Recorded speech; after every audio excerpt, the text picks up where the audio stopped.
Muito bom dia, pessoal. Sejam todos muito bem-vindos e bem-vindas. Esse é o webinar Carbono e Harmonia, Programas Jurisdicionais e Mercado Voluntário em Foco.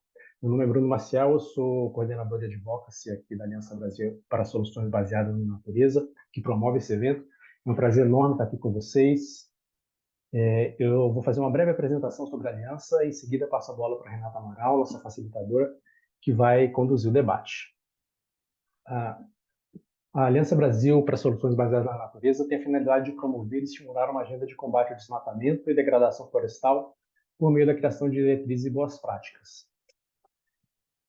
Ela foi criada em 2021 por 11 instituições, ou seja, apenas 2 anos. Nós hoje já somos 27, continuamos crescendo. E além de empresas desenvolvedoras de projetos de carbono no mercado voluntário, nós reunimos organizações da sociedade civil e também organizações de impacto e integridade. Somente no ano de 2022 e nos primeiros 6 meses de 2023, essas organizações que vocês viram há pouco foram responsáveis por 70% dos créditos de carbono emitidos no Brasil, referentes aos projetos de florestas e uso do solo. Além disso, somente no ano de 2022, os projetos desenvolvidos por essas organizações reduziram ou removeram cerca de 6 milhões de toneladas de carbono equivalente da atmosfera. Nós atuamos em 3 principais linhas de atuação. A primeira é integridade e boas práticas. Essa é a razão de ser da Aliança Brasil-IBS, é a motivação principal por trás da união dessas organizações, a partir do entendimento de que isso não é uma necessidade, não é só uma necessidade do mercado, mas uma necessidade ética global para todos os projetos de carbono. A segunda linha de atuação é a linha de advocacy e políticas públicas. Nós atuamos junto a diversos interlocutores do governo federal, tanto no executivo quanto no parlamento brasileiro, estimulando as soluções baseadas na natureza, junto a esses atores, e influenciando de maneira positiva as políticas públicas que nos são afetas.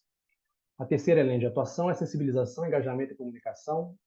Esse momento que nos une aqui é um exemplo da nossa atuação nessa área. A Aliança pretende ser, e já vem sendo, um importante agente nessa área, promovendo educação, trazendo informações relevantes, debates qualificados para todos aqueles interessados em mercado de carbono, soluções baseadas na natureza, e para aqueles que lutam para combater a mudança do clima.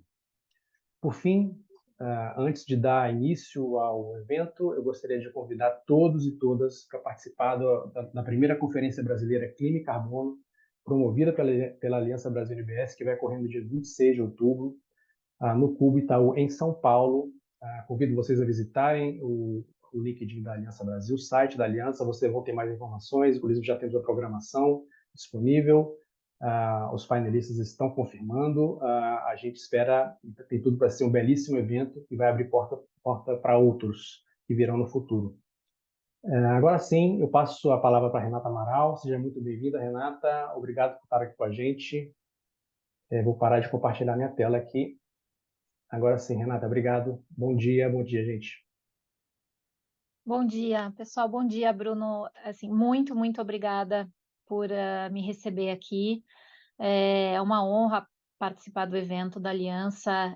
A gente sabe da importância dos desenvolvedores de projeto, que são, na verdade, quem põe a mão na massa, é o coração, né, da atividade de NBS no Brasil e no mundo todo. Então, eu sou uma admiradora do trabalho da Aliança e estou realmente muito feliz de estar aqui.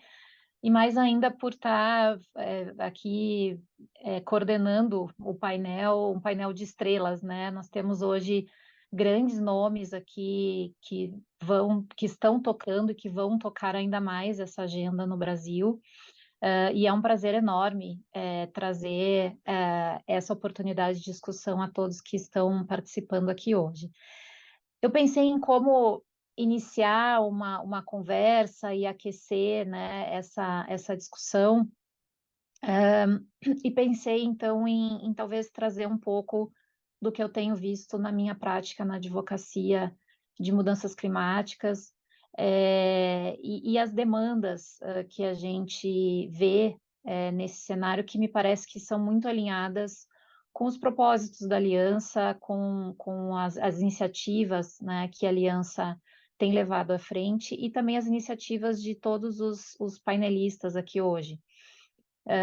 Então, eu acho que desde Kyoto, né, quando eu era uma advogada júnior e já trabalhava nas due diligence de portfólios de projeto para atender os requisitos do MDL, nós tínhamos sempre aquela pressão por comprovações, por atendimento de metodologia e por segurança, né? E desde aquela época, quando os projetos no Brasil, a gente estava realmente aprendendo como fazer projetos que reduziam gases de efeito estufa, existia essa concorrência internacional por recebimento de investimentos, né? Então, lembro muito de algumas vezes nós estarmos lá à frente a uma negociação e acabarmos, às vezes, perdendo investimentos para países na África, para outros países na América Latina. Isso era óbvio, extremamente frustrante para nós, advogados do projeto, mas para toda uma cadeia, né, que ia se beneficiar desse projeto e que estava ali apostando todas as suas fichas. Hoje, quando nós tratamos de projetos de NBS de novo, né, vamos interagir com essas partes privadas, com investidores, ou com empresas, né, que das mais diversas formas estão adequando seus modelos de negócios para participar desses projetos, nós de novo estamos frente a essa realidade, né, a concorrência internacional de como trazer mais integridade, como garantir permanência, como trazer uma segurança ao investidor relacionada à titularidade dos créditos. Então, acho que essa é uma batalha de todos. Acho que um evento como esse, como eu falei, com tantos palestrantes ilustres, traz muitas respostas e vai nos mostrar certamente um caminho que deve ser perseguido por todos nós, porque além do mercado, é óbvio que como Brasil, como comunidade, como planeta, nós todos queremos que essas iniciativas vão em frente e sejam muito exitosas. Então, com isso, eu vou, acho que já passar para o nosso primeiro palestrante. Só lembrando, então, que nós vamos ter começamos com apresentações individuais de cada um dos expositores, que vão ter mais ou menos 15 minutos de duração, e aí, após, nós teremos oportunidades para perguntas. O André me parece que tem uma limitação de tempo, então, eventualmente, podemos antecipar um pouco as perguntas. André, vamos observar o teu tempo aí, que sei que tem outras agendas hoje. Então, nós vamos começar com o André Lima, o nosso primeiro expositor. O André Lima é secretário especial de controle do desmatamento e ordenamento territorial no MMA. Ele é especialista em políticas ambientais e atualmente ocupa o cargo de secretário especial de controle do desmatamento e ordenamento territorial no MMA no Brasil. Sua vasta experiência e conhecimento em questões relacionadas ao meio ambiente e sustentabilidade o tornam uma autoridade no assunto. Ao longo da sua carreira, ele tem desempenhado um papel crucial na formulação e implementação de políticas voltadas para a proteção da floresta amazônica e o combate ao desmatamento.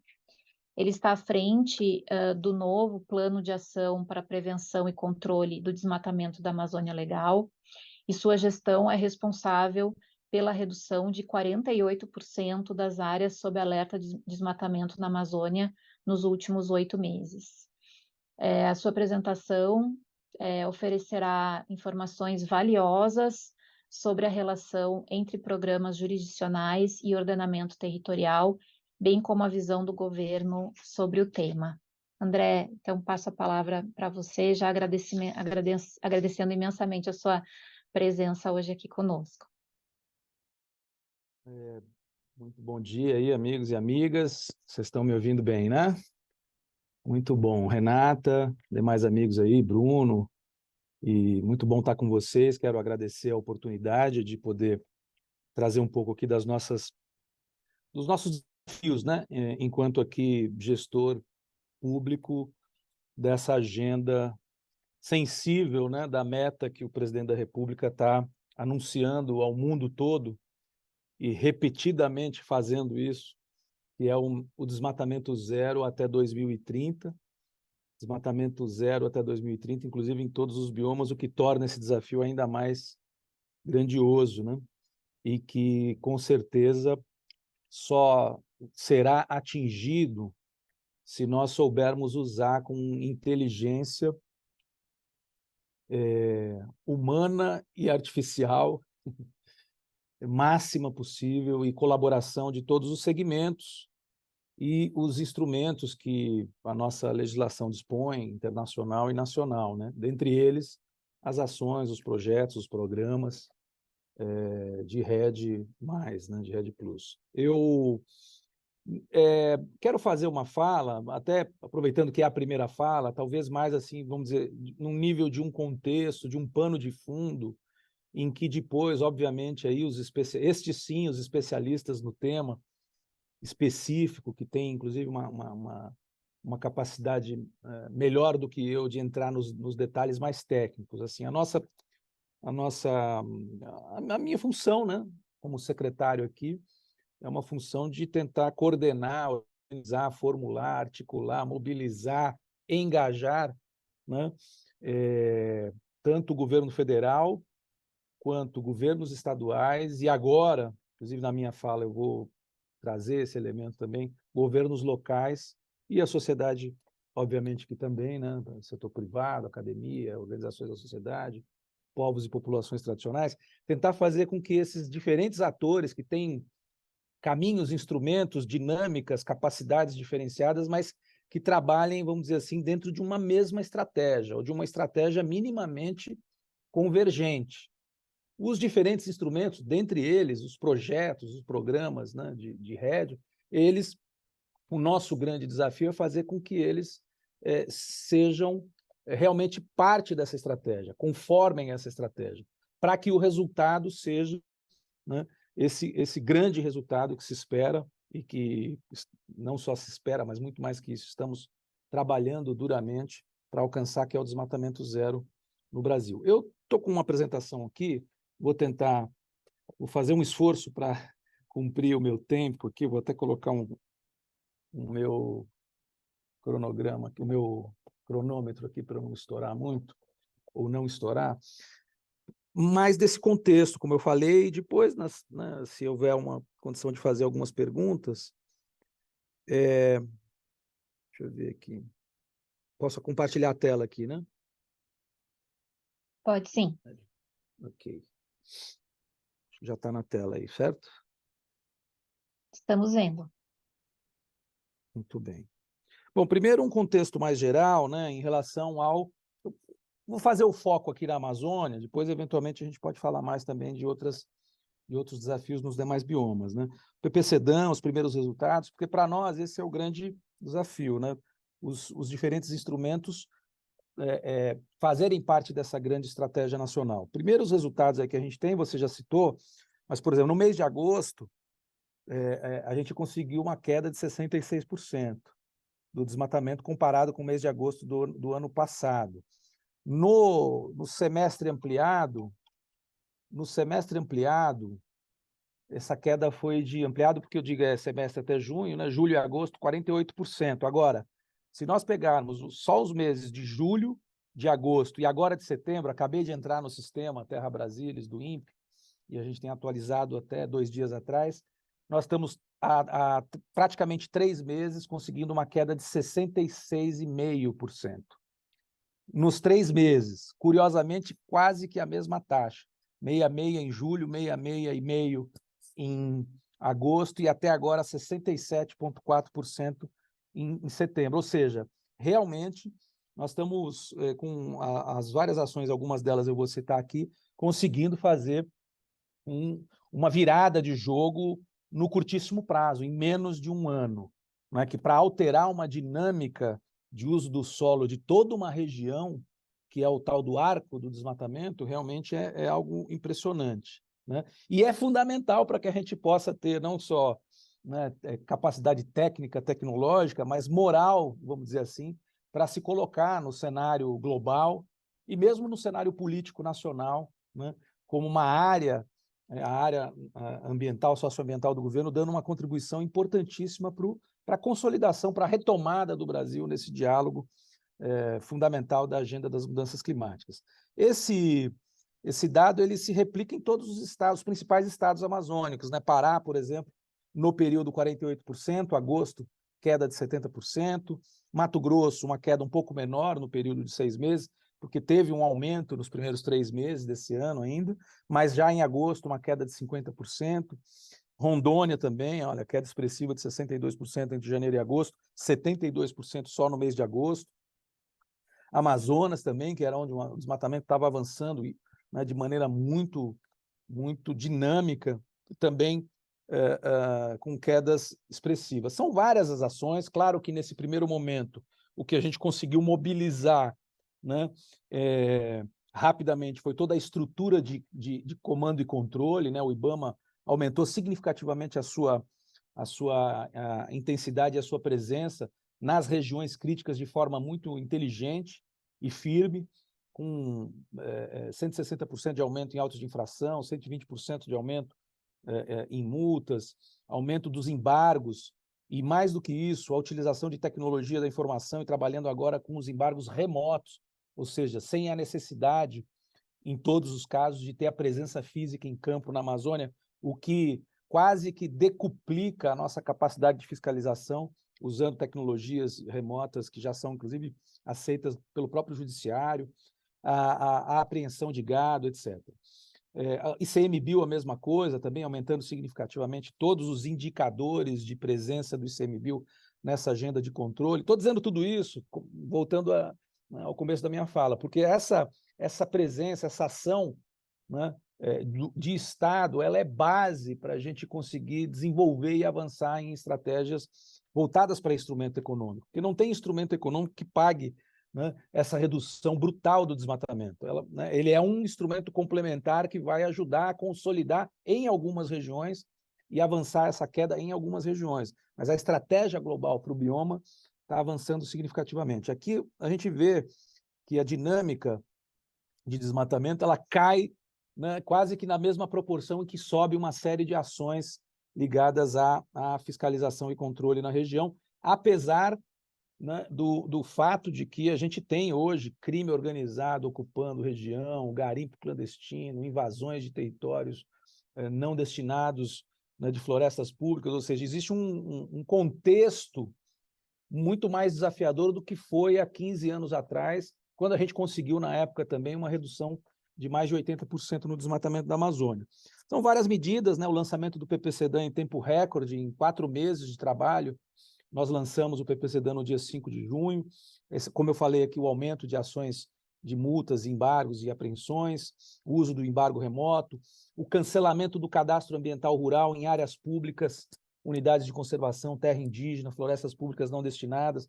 Vocês sabem que o cadastro ambiental rural, que é uma ferramenta fundamental hoje para qualquer instrumento econômico nas propriedades e posses rurais, não só na Amazônia, ele é fundamental, né? Nós conseguimos cancelar milhões de hectares de cadastro ambiental rural em territórios protegidos, parcerias com os estados, como, por exemplo, com a Secretaria de Meio Ambiente do Pará, que começou a pegar, ao detectar desmatamento dentro de área, no cadastro ambiental rural, por orientação nossa, começou a notificar os titulares desses cadastros para atualizar o cadastro, e ao não atualizar, esses cadastros estão sendo também cancelados, ou seja, o cadastro ambiental rural vai deixar de ser o que foi na gestão anterior, que é uma ferramenta de legitimação de posse, né, ou de presença numa propriedade, né, na Amazônia, e vai passar a voltar a ser o que deveria ter sido desde o início, que é uma ferramenta de controle ambiental, né? Apreensão de produtos em áreas embargadas. Eu destaco aqui o programa União com os municípios pela redução do desmatamento, que altera a lógica né, da estratégia dos municípios que foi desenvolvida. Eu estava no Ministério do Meio Ambiente em 2007, 2008 e idealizei, junto com a ministra, o secretário Capobianco, essa estratégia com os municípios, que foram colocados no primeiro momento como os vilões, né, porque ali no chão, né, que a política local está diretamente envolvida com as atividades clandestinas, porque delas se beneficiam, e nós mudamos a chavinha, né?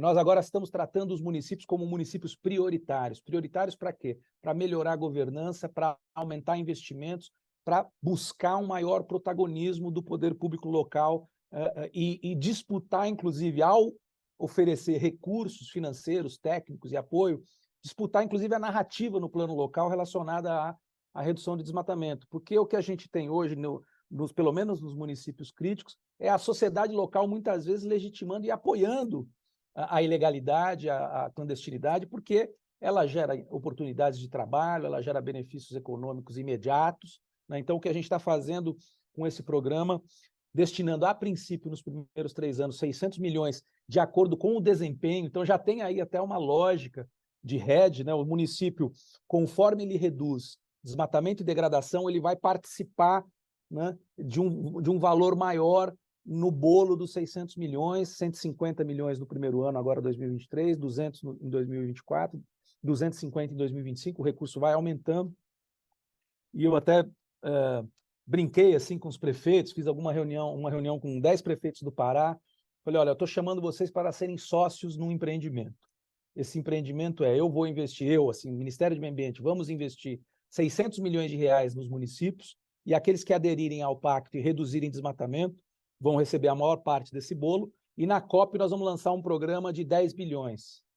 Vamos investir 600 milhões e captar 10 bilhões na sequência, em função de todo o volume de carbono, de biodiversidade, de florestas, que vai deixar de tombar ao longo desses curtos, mas intensos 3 anos.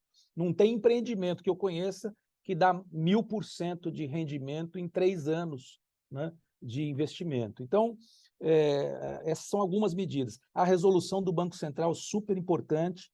Alteramos uma resolução do Banco Central para que, de um lado, nós aumentamos a restrição de acesso a crédito para aqueles que desmatam ilegalmente, né? Por exemplo, até junho desse ano, só valia embargo federal. Agora valem também os embargos estaduais, feitos pelos órgãos estaduais de meio ambiente. Antes só valia para a Amazônia, agora vale para todos os biomas a restrição de acesso a crédito para quem foi detectado com desmatamento ilegal. Do outro lado, estamos oferecendo um bônus de redução de juros, que no total pode chegar a 1% para quem tem cadastro ambiental rural analisado. Vamos gerar pressão dos proprietários rurais para os estados analisarem o CAR, para poder ter acesso a esse benefício, e também mais 0,5% para quem aderir a uma lista de atividades produtivas sustentáveis, obviamente que dentre elas não só o não desmatamento, mas a agricultura de baixas emissões. Então esse é um mergulho, uma imersão do sistema financeiro nacional na agenda do Pacto pelo Desmatamento Zero.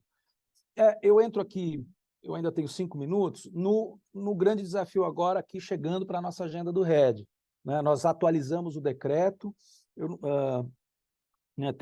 tinha o decreto de 2015, 2019, agora 2023, atualizando.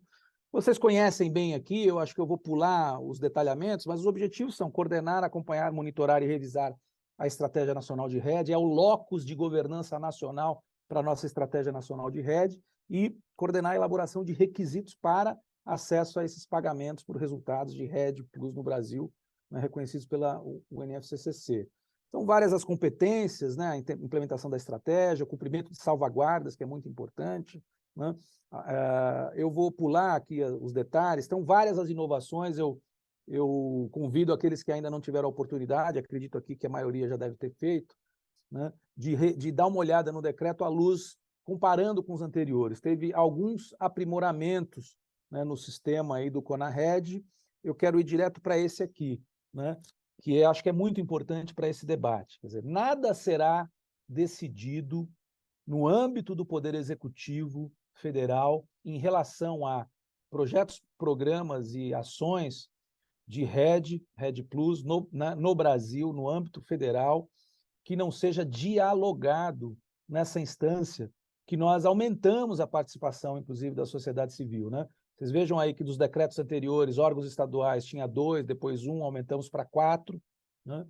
Membros do governo federal, porque agora nós temos novos ministérios, como o MPI, Ministério dos Povos Indígenas, né, por exemplo, aumentamos também. Retomamos uma maior representação da sociedade civil que tinha originalmente, depois, na gestão anterior, foi reduzida. E incluímos um representante do setor privado no CONARED que não tinha antes. Aliás, salvo engano, é o pessoal aqui da Aliança LBS que está representando no CONARED. Vocês terão espaço de voz, voto, de mobilização, articulação, né? Representação de povos indígenas e comunidades tradicionais que não tinha representação nas gestões anteriores. Aumentamos a possibilidade de participação de membros nos grupos de trabalho temáticos, né? Inclusive com essa inclusão do princípio da diversidade, né, no CONARED, na CONARED. Então, o plenário, a Secretaria Executiva, a gente está sugerindo 3 grupos de trabalho. A primeira reunião deve acontecer agora no dia 5, semana que vem, né? Alguns de vocês estarão lá participando. Aqui são os membros, né, os ministérios, Casa Civil, Fazenda, MDIC, MPI, MCTI, Ministério do Desenvolvimento Agrário, MAPA, MRE, Ministério do Planejamento, 4 estados, a Associação dos Povos Indígenas, Conselho Nacional de Povos e Comunidades Tradicionais, a SBPC, 2 ONGs e o setor privado, né? Eu quero ir para... Faltando 2 minutos, me foram encaminhadas algumas perguntas. Relação entre programas jurisdicionais e ordenamento territorial, né? Eu vou fazer uma análise aqui muito, óbvio que superficial, mas abordando em face do que eu disse anteriormente. Primeiro, que programas... Aqui tem algumas...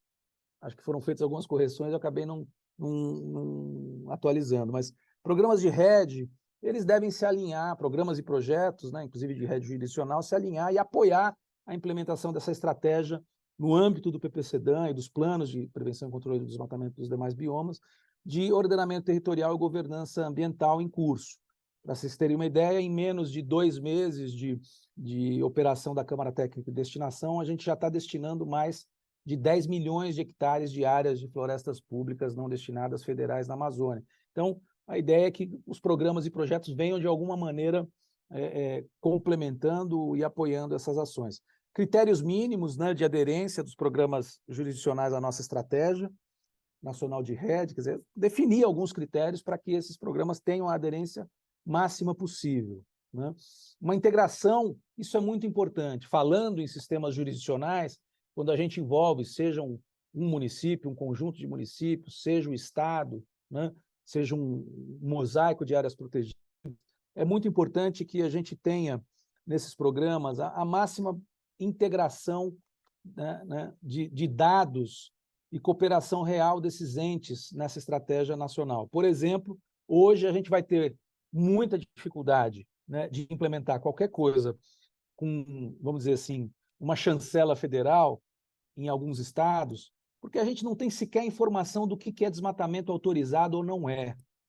Como é que a gente desenvolve uma estratégia de ação para redução de desmatamento, de emissões por desmatamento, sem ter acesso a informações básicas com máxima transparência possível? Então, essa integração entre ações, o cadastro ambiental rural, autorizações de supressão de vegetação, autorizações de exploração florestal, de transporte de madeira, as multas, embargos, quer dizer, aqueles atos administrativos básicos que nos permitem discernir o que é legal do que não é, do que só é aparentemente legal, mas não é, o que é regular, o que é irregular, né? Para a gente poder separar joio do trigo e, sim, aí, né, chancelar instrumentos econômicos para aqueles que estão agindo dentro da legalidade, dentro da regularidade, né?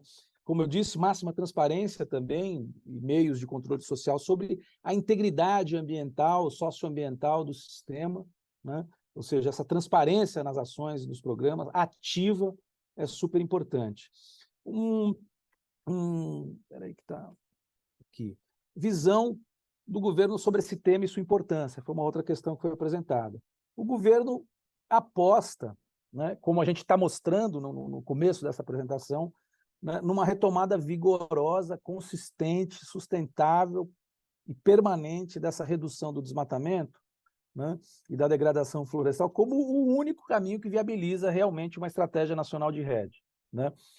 O RED ele não é não tem um fim em si mesmo, né? Ele é uma estratégia, seja ele no nível programático, jurisdicional, seja no nível dos projetos, né, que reforça e complementa essa grande estratégia nacional com foco no desmatamento zero, né? Ou seja, essa aderência, essa coerência, essa integração máxima possível é fundamental. Sem redução efetiva, sustentável de desmatamento, ou seja, sem desempenho, nós não vamos conseguir implantar realmente uma estratégia nacional num nível jurisdicional, né? Então, reforço a necessária coerência entre essas ações no nível local, regional, com a estratégia nacional. Projetos isolados, por maiores e mais qualificados que sejam as áreas e as ações, eles não terão sustentabilidade financeira no médio e longo prazo se a gente, de fato, não conseguir uma ação articulada com um conjunto de políticas que, né, realmente deem consistência para essa redução ampla do desmatamento. Os programas jurisdicionais, obviamente, que, portanto, precisam estar alinhados em convergência máxima com essa estratégia e os planos. Nós vamos ter planos para cada bioma. O plano para o Cerrado está em consulta pública agora até o dia 10 ou 12 de outubro, se não me engano, e lá também tem um eixo de instrumentos econômicos, e que a gente está tratando ali também da agenda do carbono, do PSA, das compensações ambientais. O RED, aqui foi cortado não, ele é estratégico, sim, para o governo, como uma política para se ganhar dinheiro com redução de desmatamento, mas não como uma previdência florestal. Aqui que está a questão, quer dizer, não é simplesmente pagar para assistir a floresta em pé, porque não tem dinheiro que pague isso no médio e longo prazo, né? Ou seja, a gente tem que realmente encontrar instrumentos econômicos complementares que façam com que a gente consiga dar coerência desses projetos com as ações de desenvolvimento no nível local. O RED é estratégico como uma política para alavancar recursos adicionais, né, e para acelerar essa transição, né, rumo a uma economia que dialogue com a floresta em pé. É importante, estamos trabalhando de maneira estratégica. O nosso grande desafio e meta é realmente fazer com que isso conforme uma estratégia robusta e que seja sustentável no médio e longo prazos. Eu agradeço aí, passei um bocadinho aí do meu tempo, agradeço a oportunidade, não entrei muito no nível técnico, acho que esse não é o meu perfil. Nós temos aqui técnicos de alto nível aqui na equipe, Raoni, Rajão, dentre outros, que obviamente para um debate mais técnico a gente pode, numa outra oportunidade, aprofundar, e ficando feliz que na semana que vem, né, realmente a gente agora avança concretamente com a implementação, né, da CONARED nessa gestão. Grato. André, excelente, muito obrigada, parabéns por todo o trabalho que está sendo desenvolvido, estamos todos aqui na torcida realmente para uma reversão grande, né, na questão do desmatamento, e aplaudimos já os esforços todos que estão sendo levados adiante. Eu acho que, bom, você se adiantou nas perguntas, foi ótimo, porque eu acho que já faz uma ótima transição para a fala do Leonardo. O Leonardo Carvalho, que é o nosso próximo expositor, ele é do Instituto de Mudanças Climáticas e Regulação de Serviços Ambientais do Estado do Acre. Ele é uma figura proeminente no campo das mudanças climáticas e regulação de serviços ambientais. Atuou na assessoria jurídica da Companhia de Desenvolvimento de Serviços Ambientais do Estado do Acre, oportunidade em que trabalhou no processo de estruturação legal e de compliance da companhia com vistas à alienação de ativos ambientais, créditos de carbono, e desenvolvimento de estratégias ESG. Ele é reconhecido por seu papel fundamental como líder do Instituto de Mudanças Climáticas e Regulação de Serviços Ambientais, onde tem desempenhado um papel crucial na implementação do Programa Jurisdicional do Acre. Sua apresentação trará valiosas perspectivas sobre as experiências e resultados alcançados no Acre, fornecendo insights sobre como esses programas jurisdicionais podem e os projetos individuais podem se harmonizar. Leonardo, muito obrigada pela presença. Passo a palavra a você. Muito obrigado. Eu que agradeço o convite da NBS para estar aqui falando um pouquinho da experiência do Estado do Acre e ladeado, né, por pessoas muito importantes que têm conduzido esse processo.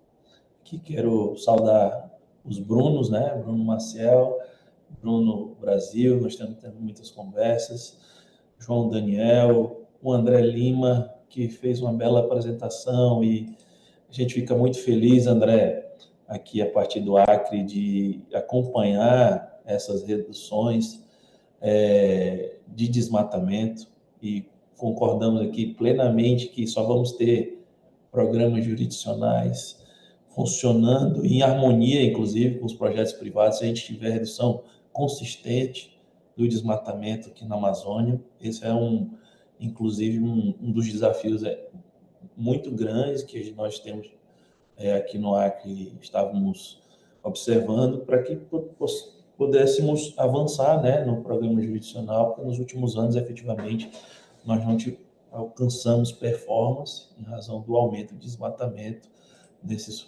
nos últimos 4 anos, e agora a gente tem aí acompanhando os números, né, diminuição dos alertas, a gente já tem bastante esperança de voltar cada vez mais fortalecido, e é isso que a gente está tentando estruturar aqui no estado do Acre. Eu vou compartilhar aqui a minha tela, que eu tenho uma pequena apresentação, também vou tentar ser o máximo conciso e para que a gente possa explicar um pouquinho o que tem acontecido no Acre nesses últimos anos. Então, dentro da experiência do estado do Acre, vocês estão vendo a minha tela? Sim. Sim. Está aparecendo... Tá, às vezes então, eu não estou vendo a tela aqui.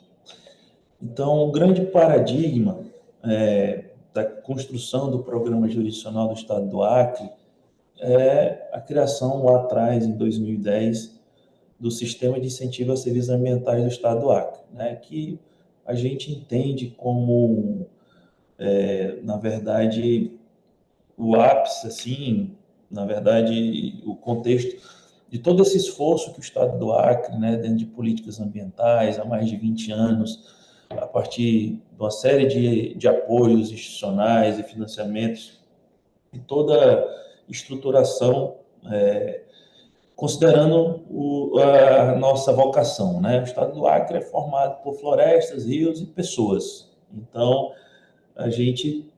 o Acre teve essa vocação do meio ambiente, de preservação, de conservação, e lá atrás foi idealizado uma legislação, um arcabouço jurídico, né, que é o Sistema de Incentivo a Serviços Ambientais do Estado do Acre, uma lei estadual que criou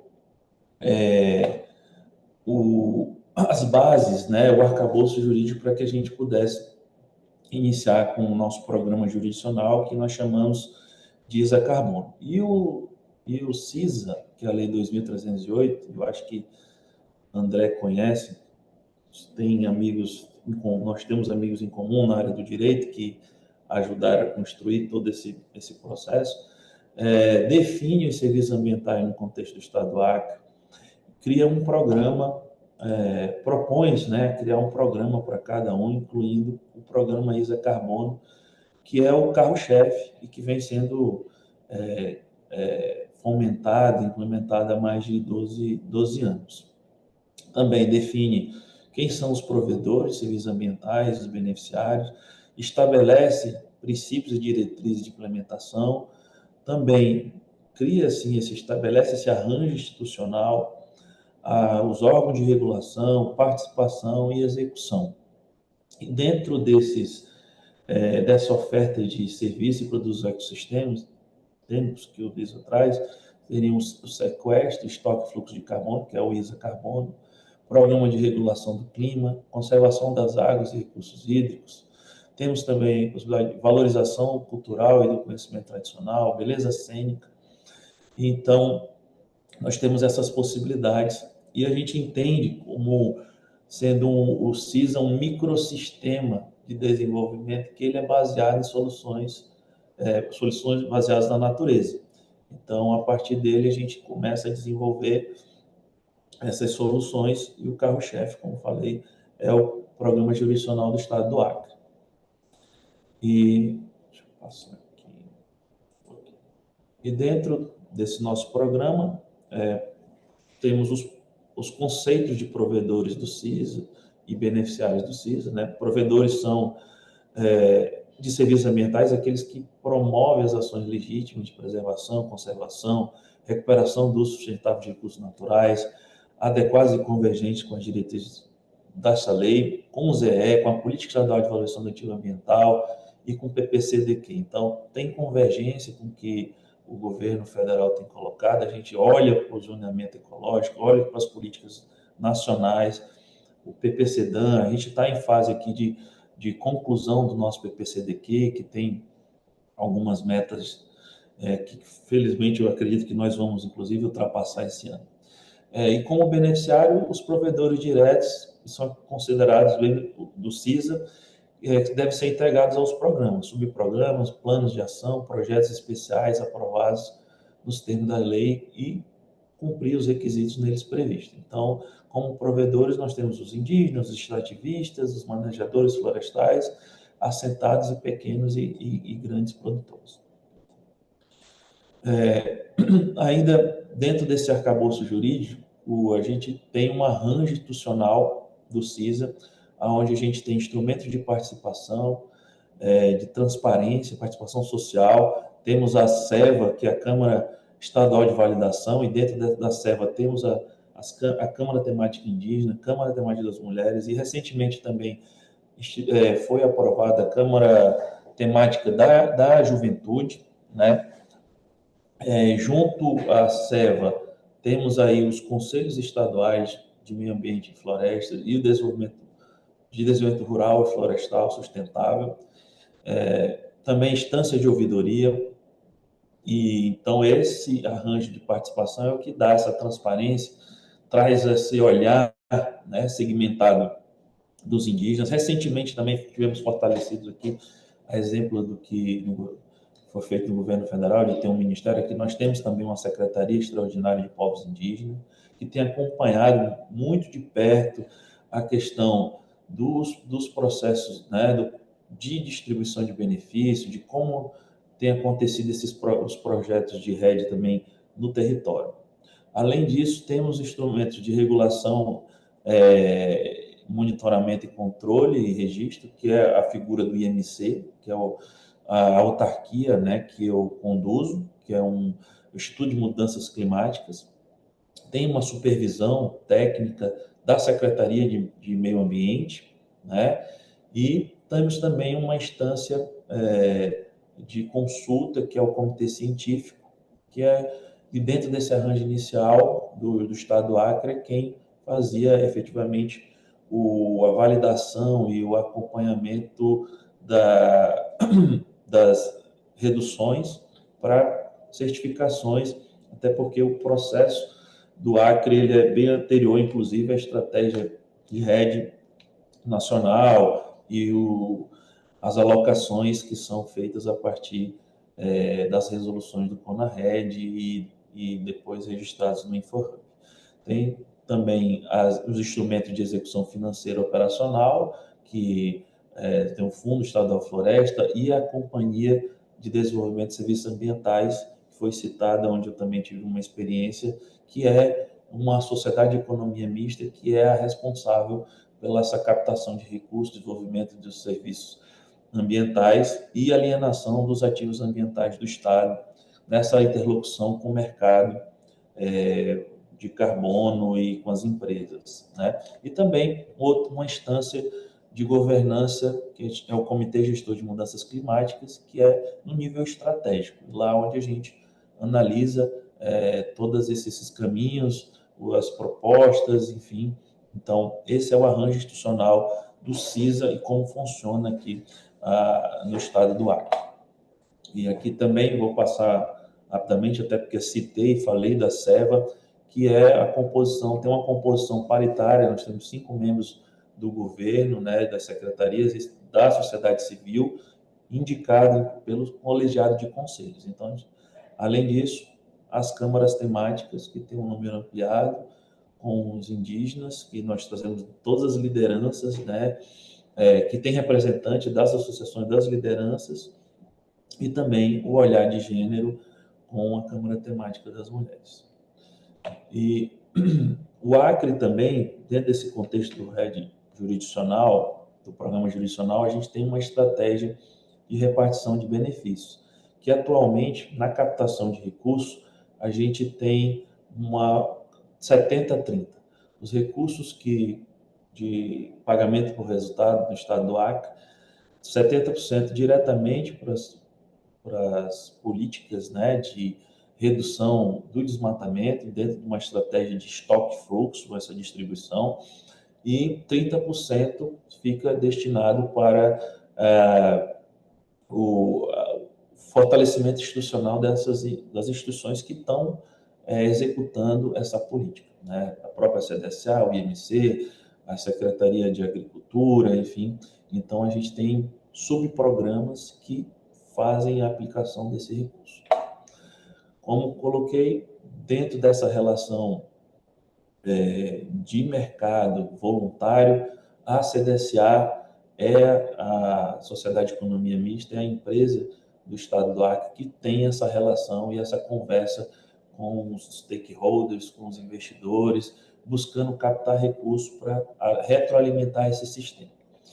E também tentando aqui ser o mais rápido possível, mais um slide que mostra um pouquinho de como que é essa geração de crédito de carbono dentro do Estado do Acre, como que a gente tem, a partir dessas análises, logicamente, e das alocações que são permitidas e com os resultados da diminuição do desmatamento, a gente tem aí as emissões de relatórios, né, do IMC e monitoramento com a potencial de IRS para captação de recursos, com base no PRODES ou alocados na CONARED. A CDSA faz a captação de recursos sobre as RRS e outros ativos ambientais do Acre, consulta sobre a repartição de benefícios com a SEVA e, através das subexecutoras dentro do Estado, a gente faz essa execução financeira, olhando sempre ao desenvolvimento de novos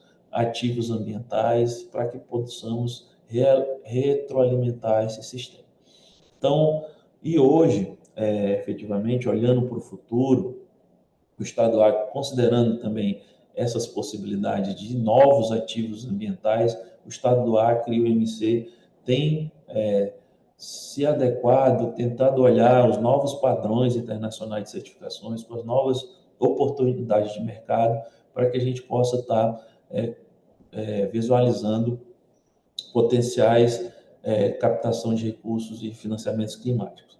E dentro dessa estratégia aqui, olhando também para a harmonia com os projetos privados, o sistema do Estado do Acre, ele admite efetivamente a chegada de projetos privados, né? Tem vários projetos privados aqui no Estado do Acre em desenvolvimento e outros já há algum tempo, inclusive, comercializando. E o Estado do Acre, dentro dessa estratégia anterior, já conta com uma reserva técnica para poder, que no caso eram 10% das reduções, para poder contemplar os projetos privados. E falando de captação de recursos, o que nós tivemos nesses últimos anos, como fomentador de toda essa nossa política, foi o REM, né, que também está presente no estado do Mato Grosso, que é o RED for Early Movers, que é uma captação de recursos a partir de pagamentos de resultado. Nós tivemos mais de 200 milhões de reais investidos no estado do Acre, que tem fomentado essa política ambiental e permitido que nós possamos avançar nessa nossa perspectiva futura de outros recursos para ampliar cada vez mais as nossas políticas ambientais no estado do Acre, considerando aí a manutenção dos estoques de carbono e a nossa contribuição efetiva para a diminuição das emissões do Brasil, né, e para o mundo. Então, não sei se eu estourei o meu tempo, tentei ser o mais rápido possível para falar um pouquinho do nosso programa, do nosso sistema jurisdicional e as perspectivas que a gente tem no futuro.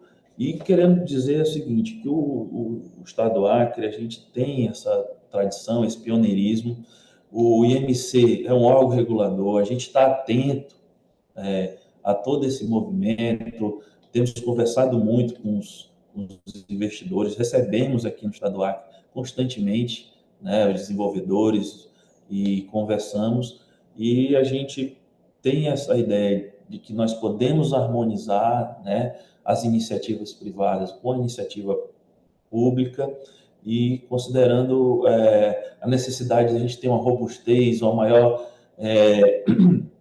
integridade desses créditos, porque eu acho que é um jogo de ganha-ganha. Se nós estivermos harmônicos, considerando todos os compromissos, vai ser bom para os projetos privados, né? O próprio esforço que está sendo feito pelo governo federal, pelo governo estadual, ajuda também, contribui para o esforço dos projetos privados. A gente sabe das dificuldades que é no território para que o projeto privado consiga também cumprir as suas obrigações, né? Então, a gente acha que temos uma visão aqui responsiva, no sentido de construir uma regulação para que a gente possa ser um jogo de ganha-ganha e o Estado do Acre tenha avanços significativos nessa nossa política aqui no programa jurisdicional. Acreditamos efetivamente que os programas jurisdicionais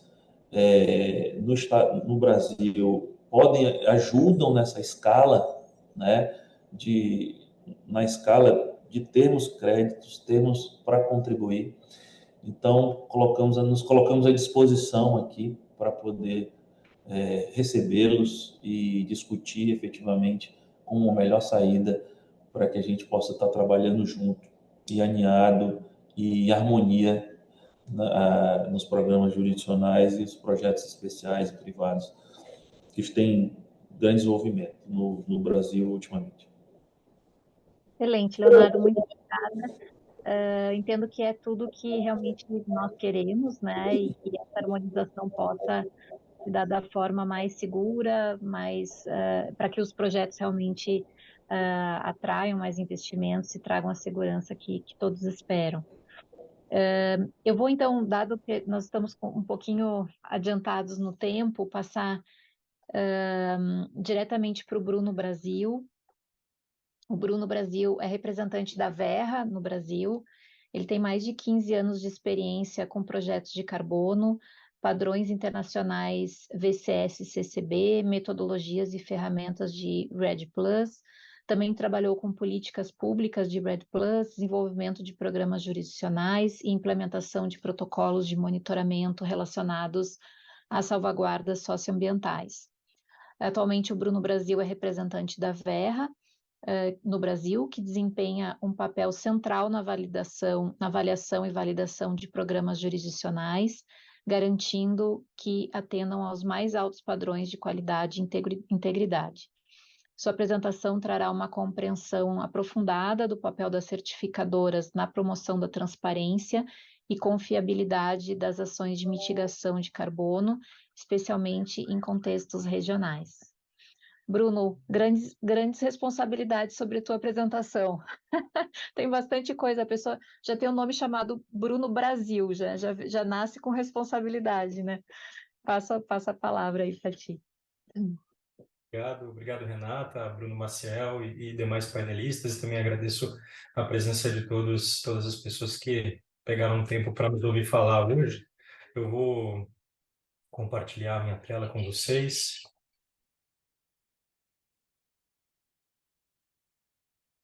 Por favor, me avisem Estamos vendo. só que está agora num formato de notas, que fica aquele preto do lado. Por favor. Deixa eu tentar resolver isso. Pronto? Agora está ótimo. Uhum. Ok. Vamos lá. Hoje eu vou falar um pouco sobre o JNR, ou JNR, que é o programa, que é o padrão da Verra para a certificação de programas jurisdicionais. A Verra é uma organização não governamental sem fins lucrativos, criada em 2007 para acelerar a transição para um futuro sustentável. Ela promove ações de combate à mudança climática e desenvolvimento sustentável através de padrões de certificação que direcionam investimentos de impacto em todo o mundo. E ela faz isso criando padrões, gerindo esses programas de certificação e trabalhando com interlocução com governos, o setor privado e a sociedade civil. Esses são os padrões que a Verra faz gestão. Existe o VCS, que é utilizado pela iniciativa privada para a elaboração dos projetos e, em última instância, a geração dos créditos de carbono. Existe o CCB, que é um padrão de co-benefícios socioambientais.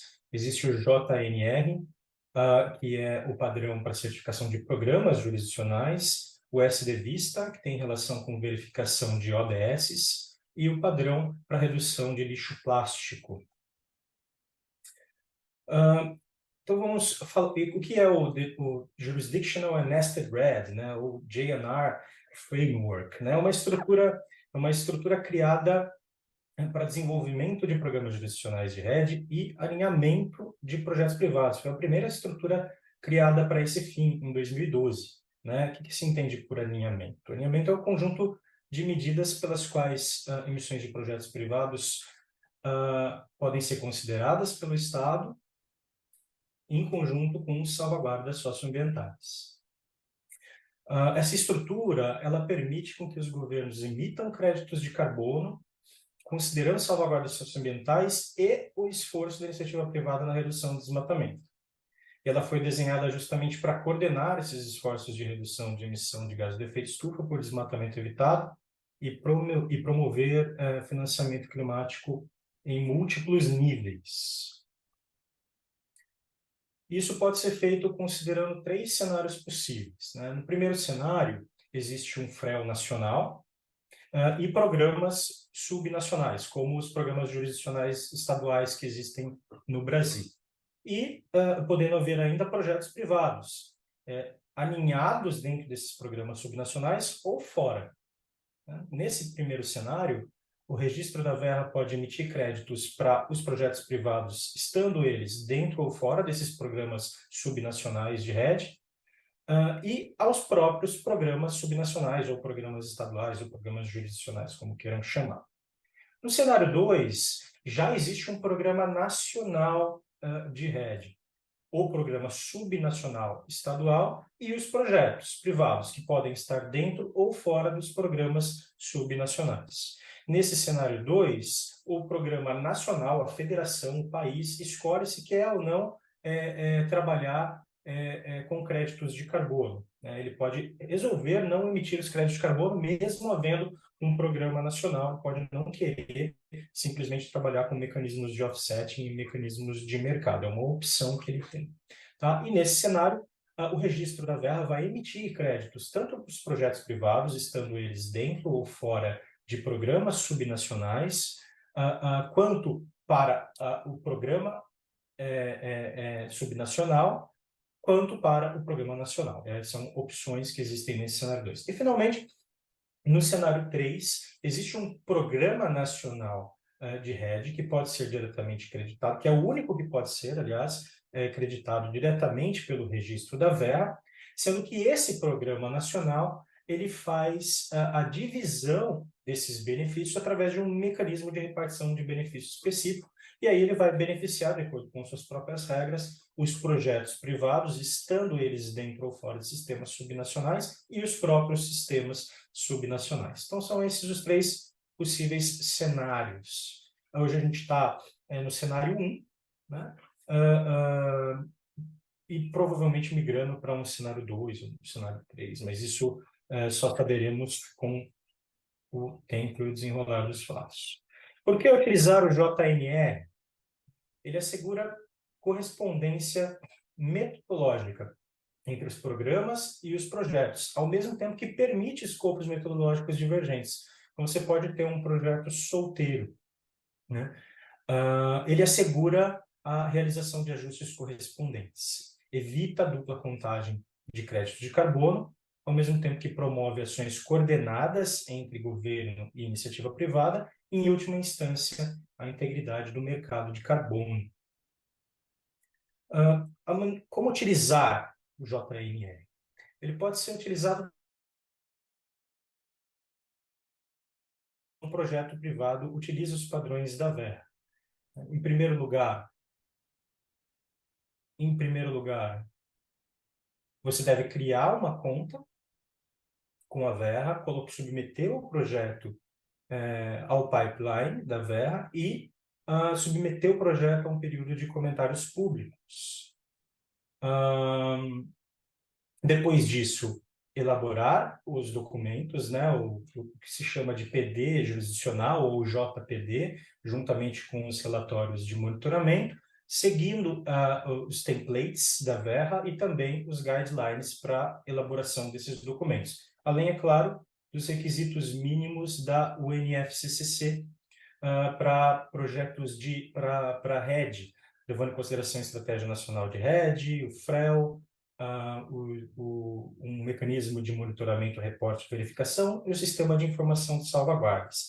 E, por último, as ferramentas de análise de risco, mapeamento e alocação de créditos. Finalmente, depois de elaborado toda essa documentação, você pode submeter a uma validação, a uma verificação e, finalmente, ao registro Verra.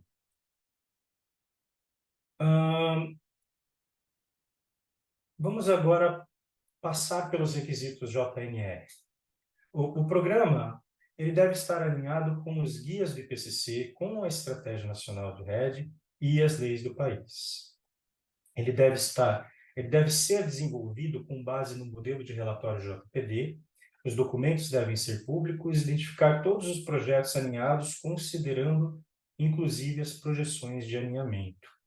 A data de início dos programas coincide com aquela na qual atividades ou políticas foram implementadas em prol da redução do desmatamento. O período creditício é de 10 anos, podendo ser renovado 2 vezes, ou de 20 anos, podendo ser estendido por mais 10, totalizando 30 anos. O programa deve ser nacional ou subnacional, com limites espaciais bem definidos, sem sobreposição entre si. Programas subnacionais podem ser definidos em função de aspectos geopolíticos ou ecorregiões, como biomas. Pode haver somente 2 níveis de jurisdição, por exemplo, país-estado ou estado e município. O proponente jurisdicional ele deve demonstrar ter autoridade para a implementação do programa e como essa autoridade se relaciona aos direitos civis, considerando, inclusive, atores não governamentais, incluindo comunidades e a própria iniciativa privada. A participação em outros programas de gases de efeito estufa ela é permitida, contanto que não haja dupla contagem ou double claiming. Pagamentos por resultados devem ser descontados da linha de base jurisdicional. Programas jurisdicionais, eles devem cumprir com todas as decisões da UNFCCC, incluindo as relacionadas às salvaguardas socioambientais, como as de Cancún, Durban e Varsóvia. Proponentes jurisdicionais devem comprovar como as salvaguardas foram consideradas e informadas a todos os atores relevantes e descrever como se deram os processos de consulta, considerando o tempo de consulta, forma e linguagem durante o desenvolvimento do programa. Programas jurisdicionais devem prever mecanismos de reclamação, resolução de disputas e reparação, assim como os mecanismos de repartição de benefícios. Atividades elegíveis constituem a redução de desmatamento e ou a degradação florestal. Por enquanto, não há requisitos para conservação ou incremento de estoque no âmbito da estrutura JNE. Projetos privados podem conduzir atividades não previstas no escopo do programa, como projetos solteiros. O programa jurisdicional pode decidir com quais reservatórios de carbono e fontes de emissão deseja trabalhar. Os projetos podem usar reservatórios e fontes de emissão adicionais, como projetos solteiros. A adicionalidade, ela é caracterizada através de políticas, estratégias e medidas que comprovadamente reduziram o desmatamento e através do estabelecimento de freos conservadores, de forma que todo resultado possa ser considerado como adicional. As linhas de base jurisdicionais, elas são determinadas pelo FREL e por fatores de emissão. O FREL para APD deve ser calculado com base em uma taxa relacionada à emissão de permissões de desmatamento e deduzida do FREL de AUD para que se evite dupla contagem. Existem requisitos específicos tanto para dados espaciais quanto para inventários de biomassa na estrutura JNR. E, por fim, a transição para sistemas alinhados deve observar a ordem de registro. Se projetos foram registrados antes dos programas, eles podem usar as linhas de base até a data da revalidação. Se os programas forem registrados antes dos projetos, eles devem adotar a linha de base jurisdicional, considerando a ferramenta de alocação no JNR. O monitoramento deve ocorrer em consideração os mecanismos de MRV validados no PD, ou no JPD, pelo menos a cada 2 anos e verificado pelo menos a cada revisão do FREL, que no Brasil se dá a cada 5 anos. As incertezas são calculadas considerando estimativas espaciais e de estoque, parâmetros default e equações, levando-se em consideração propagação de erro. Existe uma tabela para dedução de créditos em função de margens de erro. Programas nacionais não geram vazamentos, não existe vazamento para outro país. Programas subnacionais têm que considerar vazamento usual, que é o activity shifting, o ecológico e de mercado, quando territórios vizinhos não têm programas jurisdicionais. Existe uma ferramenta específica para cálculo de vazamento jurisdicional. Existe também uma ferramenta específica para risco de não permanência, que leva em consideração aspectos relacionados à governança e desastres naturais, assim como um buffer específico para programas jurisdicionais. A redução de emissão é calculada pela diferença entre as emissões do FREL e o cenário do programa, para a qual ainda cabem deduções por vazamento e buffer. Esse gráfico ele mostra o desmatamento verificado pelo PRODES de 1996 até 2025, há, portanto, aí estimativas realizadas, e o FREL, além das emissões evitadas nos períodos de FREL A, B, C e estimativas por FREL D. Como se pode observar, nos 3 primeiros períodos de FREL, o Brasil evitou a emissão de 7,4 gigatoneladas de dióxido de carbono equivalente na atmosfera. Isso equivale a 7,4 bilhões de toneladas de carbono. Espera-se uma emissão, estimativas elas vão variar de acordo com as premissas adotadas no modelo, é claro, mas nesse ensaio eu mostro a estimativa de uma emissão de 565 megatons ou 565 milhões de toneladas de carbono para o período do FREL D. Mesmo considerando essa emissão, entende-se que o resultado geral do Brasil em matéria de redução, desmatamento e emissão evitada é bem positivo, é da ordem de 6,8 gigaton, ou 6,8 bilhões de toneladas de carbono. Ao passo que os créditos de carbono emitidos por todos os projetos registrados na Verra hoje no Brasil, ele não chega a 100 milhões, ele não chega a 100 megatoneladas, ele equivale a 96 milhões de VCUs. Tá? Isso em relação às emissões reduzidas pelo Brasil, equivale apenas a 1,5%. Se a gente considerar só os créditos de carbono emitidos por projetos de REG, isso não chega a 67 milhões, ou seja, não chega a 1% de toda a emissão reduzida no Brasil até hoje.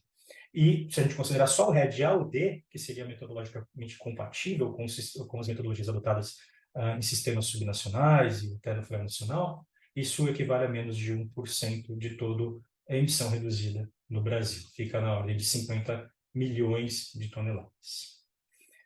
E, por fim, este gráfico ele mostra os 2 dados de forma agregada. Aqui a gente tem, por FREL, as emissões reduzidas e os créditos de carbono emitidos pela iniciativa privada. Esse gráfico ele foi montado de forma proposital para que se evidencie a questão de escala. De 2005 a 2010, o país como um todo evitou a emissão de 3 bilhões de toneladas de carbono, e de 2011 a 2015, mais 3 bilhões, enquanto que a iniciativa privada evitou a emissão de 3 milhões. Né? Esse resultado ele cai um pouco com o aumento do desmatamento no período de 2016 a 2020. Né? O Brasil ele evitou provavelmente a emissão, falo provavelmente porque o FREL-C ainda não foi divulgado, mas evitou provavelmente a emissão de algo em torno de 1,3 bilhão, enquanto que a iniciativa privada, com todo o seu esforço, não chegou a 20 milhões. E até 2025, a iniciativa privada não deve passar de 50 milhões, enquanto se espera uma reversão nesse período em termos de emissão reduzida para o Brasil. Ou seja, não há problemas para a realização de ajustes correspondentes. Não há hoje e não haverá num curto espaço de tempo. O Brasil ele promove emissões, ele realiza a redução de emissões numa escala de bilhões, enquanto que os projetos privados hoje eles promovem redução de emissões numa escala de milhões. São escalas diferentes, pode fazer o ajuste correspondente, não vai gerar nenhum tipo de problema. Obrigado. Esses foram meus 16 minutos.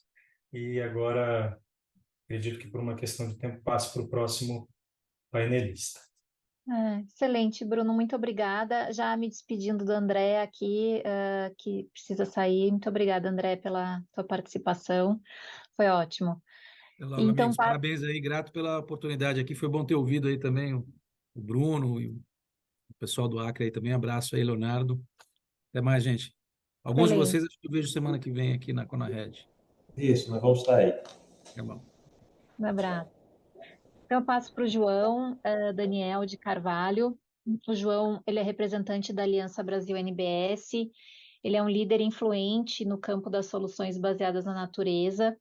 É advogado, consultor ambiental, tem experiência em direito corporativo, ambiental, assuntos regulatórios, desenvolvimento de negócios, mercado de carbono, biodiversidade, REDD+, governança, startups e inovação.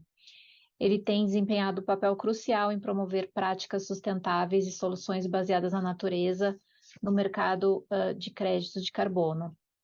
Na sua apresentação, trará uma visão valiosa sobre os desafios e oportunidades atuais para os desenvolvedores de projeto no contexto dos programas jurisdicionais do mercado voluntário de carbono. João, está com você. Muito obrigada. Obrigado, Renata. Muito obrigado pela moderação. Primeiro, também agradecer aos outros painelistas pela exposição, as exposições brilhantes, né? Apresentação de resultados. É muito gratificante poder estar no foro, né? E ver, de fato, né? Representantes aí relevantes de políticas públicas apresentando os resultados. Obrigado, Bruno, pela exposição também técnica valiosa. Foi super interessante ver, cotejar esses números aqui com você, né? Vou compartilhar minha tela rapidamente. É sempre o momento dos problemas técnicos, né? Então, melhor se livrar logo disso.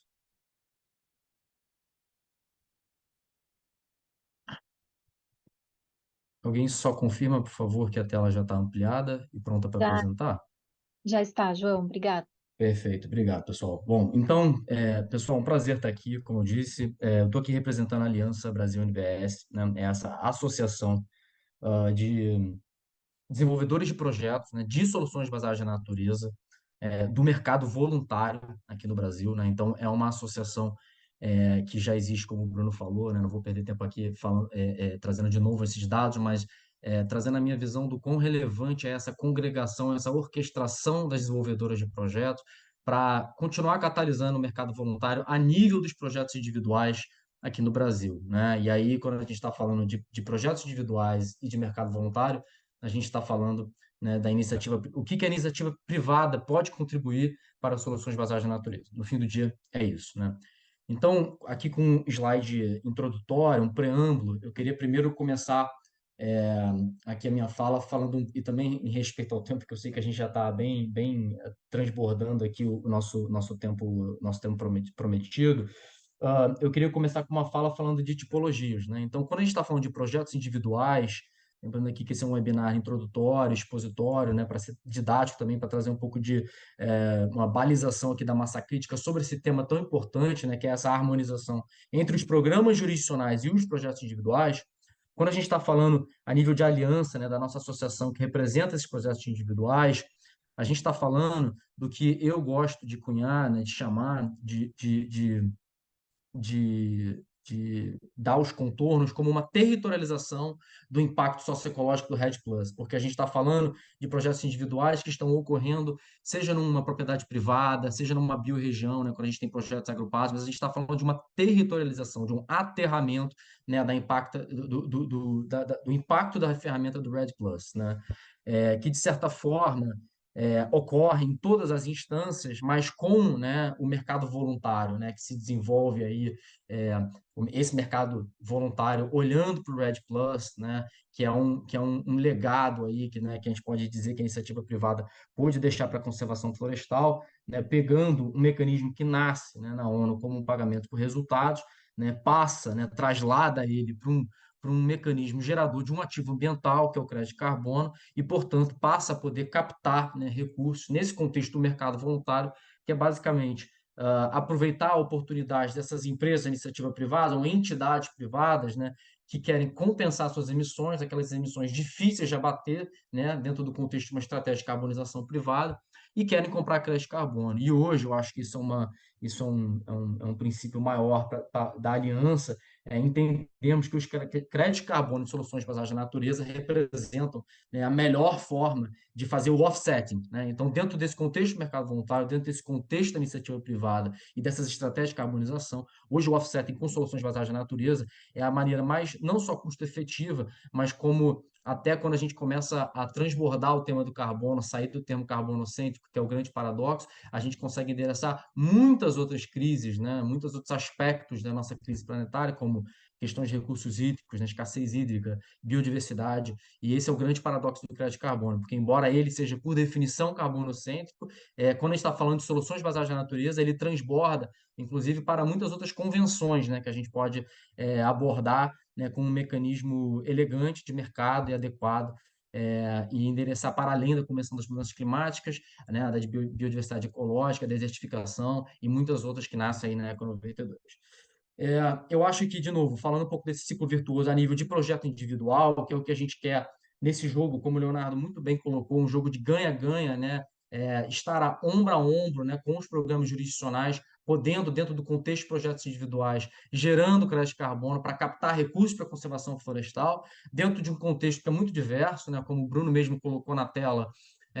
A gente tem REDD+ de desmatamento planejado, desmatamento não planejado, ambos com contextos muito diferentes, falando de agentes primários de desmatamento, de agentes secundários de desmatamento, cada um com funções muito diferentes, princípios muito diferentes, mas todos com, acho que a função maior, né, a função primeira, que é, obviamente, endereçar o desmatamento que ocorreria na ausência do projeto, né, do projeto individual de REDD+. E a gente tem que reconhecer, né, e aí o item 1 está na tela, que o mercado voluntário de carbono, hoje, né, é o único que existe aqui no Brasil para conseguir endereçar nosso grande desafio a nível de mecanismo financeiro, a nível de incentivo econômico. O André também colocou isso muito bem aqui. A gente não está falando que ele é uma bala de prata, né, esse mecanismo. Ele é complementar a um sistema de comando e controle, ele é complementar a políticas públicas, mas hoje ele é, dentro de um contexto de mecanismo de mercado, o único que existe. E a gente tem que reconhecer isso, né? Então, só para contextualizar, muito se fala, por exemplo, sobre o artigo 6, né? O que a gente pode ver agora nos próximos anos, artigo 6.2, 6.4, tudo que a gente está, todas as aspirações aí de um mercado transnacional de carbono. Enquanto isso não acontece, o que existe continua sendo o mercado voluntário, né? E aí a gente tem, dentro desse contexto, que reconhecer que essa é uma ferramenta útil, estruturada e que a gente tem que continuar catalisando. E aí, de novo, como eu mencionei, a iniciativa privada é o coração pulsante dessa agenda, e o que a gente quer é que ela justamente seja uma estratégia, né? A gente quer que esse ciclo virtuoso de trazer os recursos, né, privados para a proteção da floresta, e aqui é bom sempre lembrar que eu estou falando muito de REDD+, mas é claro que dentro da aliança a gente representa soluções baseadas na natureza, temos muitos desenvolvedores trabalhando com reflorestamento, o contexto jurisdicional eventualmente poderia até transbordar para além do REDD+, mas o que existe, né, de programas jurisdicionais é o REDD+. Então, a gente está aqui falando especificamente dessa ferramenta, mas muito do que eu estou falando se trasladaria, né, de forma bastante direta para outros mecanismos, né? Mas o que a gente quer, então, com o mercado voluntário, nesse contexto dos projetos individuais, é aumentar a ambição climática, né? Ombro a ombro com o Estado, aumentar, né, inclusive para além da NDC, dentro de alguns contextos, né? Quando a gente está falando por exemplo, desmatamento planejado, que ele é adicional ao próprio esforço da NDC, que hoje, por exemplo, só contempla desmatamento legal, né? Então, se a gente está olhando para isso, você tem um projeto de desmatamento planejado, né? Olhando ali para aquele desmatamento legal, legalmente autorizado que aconteceria, e um mecanismo econômico pode ser o catalisador para reverter essa intenção de desmatar, a gente já está falando algo que hoje transborda a própria NDC. Então, como eu disse, é um jogo de ganha-ganha, né? Esse é certamente a função primordial do mercado voluntário. E aí, é claro, importante mencionar, eu sei que a gente, inclusive, teve um webinar anterior que falou um pouco sobre regulamentação, mas não temos como falar de REDD+ aqui nesse contexto circular, né, aqui da nossa webinar, que inclusive está afunilando aqui, né, de forma bem coesa, nos projetos individuais, e não falar da nossa aspiração a se criar um mercado regulado, que na verdade seria um sistema de comércio e emissões. Dentro desse contexto, né, a gente está falando de um sistema de comércio e emissões que, obviamente, não vai contemplar o setor florestal e agropecuário. E aí que eu acho que ambas as agendas, tanto os estados, né, a nível de entidades subnacionais, né, como o jargão do mercado fala, e os projetos individuais, têm interesse, né, que, dentro desse contexto, sejam fornecedores de crédito de carbono para esse mercado regulado. Obviamente, há muitas nuances, muitas bifurcações conceituais e regulatórias para como se fazer isso, mas o conceito básico é isso. Como que a gente traz mecanismos econômicos dentro do contexto de geração de crédito de carbono, né, a nível tanto de jurisdição quanto a nível de projeto individual, para que o setor florestal possa ser um fornecedor de offsets para os setores regulados, que hoje entende-se que no período de transição começaria por indústria e setor de energia, né? Então a gente não pode esquecer disso, porque, de novo, estamos aqui ombro a ombro com interesses alinhados, querendo catalisar hoje e no futuro de médio prazo poderia ser um dos maiores sistemas de pagamento de serviços ambientais domésticos, né, internos, né? Esse, de fato, é o loop virtuoso que a gente quer criar. E não sem desafios, tá, pessoal? De novo, não é uma bala de prata. De novo, até pela própria magnitude, quando a gente está cotejando e comparando emissões florestais, né, de mudança de uso da terra, com as emissões industriais, a quantidade de crédito de carbono que seria permitido, não estamos falando que é uma demanda que vira um jogo, mas certamente é uma demanda relevante, temos que olhar para isso. E aí, obviamente, vemos os nossos interesses alinhados. Então, já caminhando para uma conclusão aqui, né, e falando de confluências, né, a gente tem que reconhecer que nesse jogo de ganha-ganha, né, a gente tem que ampliar, né, a cooperação entre tanto o governo federal, né, os estados e os projetos individuais, ou seja, a iniciativa privada já atuante, né, como o próprio Leonardo falou, o Acre é um exemplo notório disso, né, tanto com um sistema jurisdicional já bem implementado e avançado, e com muitos projetos individuais, inclusive da própria Verra, né, que aqui o Bruno representa. E essa ampliação, essa cooperação, parte justamente de algo que o Bruno já comentou, né, que é a parceria técnica para desenvolver tanto salvaguardas socioambientais, para além do que a nossa legislação já prevê e quer prever, né, porque a gente tem muitas discussões hoje no próprio Congresso, né, agora com a discussão, né, do anteprojeto, do esforço interministerial que virou agora substitutivo, que está no Senado, já estamos falando de salvaguarda, mas temos que ampliar essa discussão, né, ela é produtiva e catalisadora nesse sentido, e, obviamente, eu acho que o grande desafio, que o Bruno também já tangenciou, que é o alinhamento dos projetos, né? Que é um desafio de contabilidade, né? Ele, de certo, não é um desafio impossível, mas ele é um desafio. E a gente tem que endereçar isso para que, num espaço curto ou num futuro de médio prazo, a gente tenha esse alinhamento completo, né? E que é o que todo mundo quer, né? A gente quer a harmonização contábil de carbono em todos os níveis, federal, estadual e de projetos individuais, né? E aí, no fim do dia, pessoal, o que está na tela no item 4, que eu acho que é a conclusão maior aqui, né? Falo até do ponto de vista como formação, da minha formação de direito e olhando sempre pelo prisma regulatório. Do ponto de vista de projetos individuais, do ponto de vista do mercado voluntário, nessa instância a gente está falando de ter um ambiente regulatório e segurança jurídica, um ambiente regulatório estável, com previsibilidade.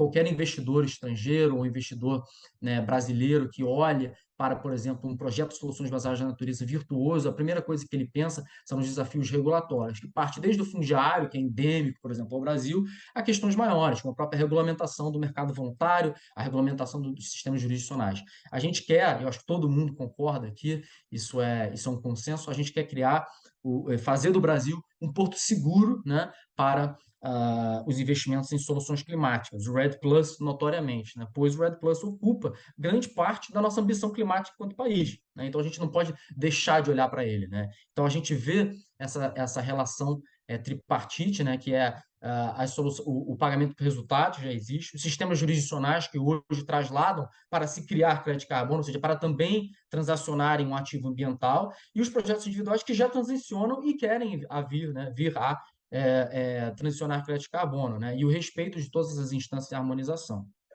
Então, no final, eu trago aqui até de novo, eu já falei do termo tipologia e taxonomia, e encerro de novo falando disso.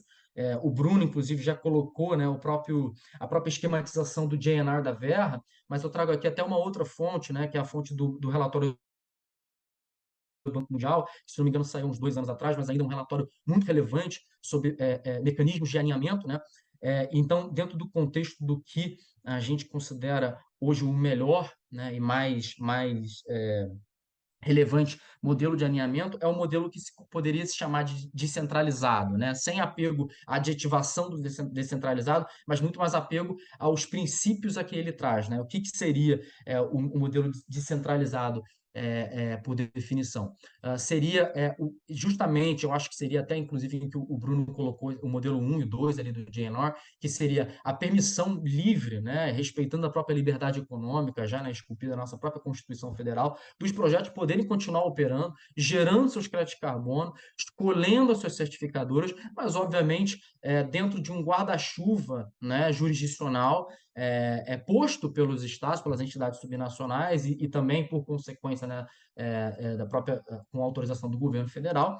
Então, operando dessa forma, né, numa escala em instâncias, né, mas com liberdade para continuar operando, né, e gerando seus créditos e emitindo seus créditos, embora não sem obrigações de contabilidade de reporte, como, por exemplo, eventualmente até questões de ajustes correspondentes, né, não ter o que a gente obviamente quer evitar é dupla contagem, double claiming e questões correlatas, né?